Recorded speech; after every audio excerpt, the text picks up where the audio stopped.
Hello everyone! So this is me again, Clarice. So nandito na naman ako para makapagbigay po sa inyo ng idea on how to start your ticketing business. Kasi ang dami po talaga nagtatanong sa akin how to start. Pero kapag nalalaman nila na merong kapital, syempre nagbaback off talaga sila. Pero alam niyo po ba, ang WCA Travel is sobrang liit niya lang talaga para makapag-start ka ng ticketing business.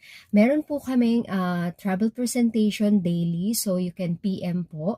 So, hindi po siya ganun kalaki. Imagine niyo kung ikaw ay magkakaroon ng ticketing business traditional. Alam niyo ba kung magkano yung ikakapital mo talaga doon? It's 300 to 1 million. Pero alam nyo dito sa WCA Travel, it's only 19,600 at mababawi mo pa agad yun sa mga bookings natin kasi we have a lot of services talaga dito sa WCA Travel.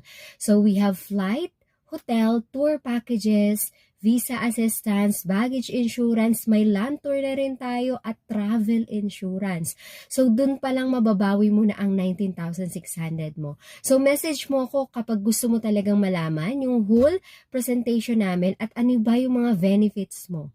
Okay? So since we are a DOT accredited at IATA accredited na po ang WCA Travel, kaya naman po simulan mo na ngayon na ang ticketing business.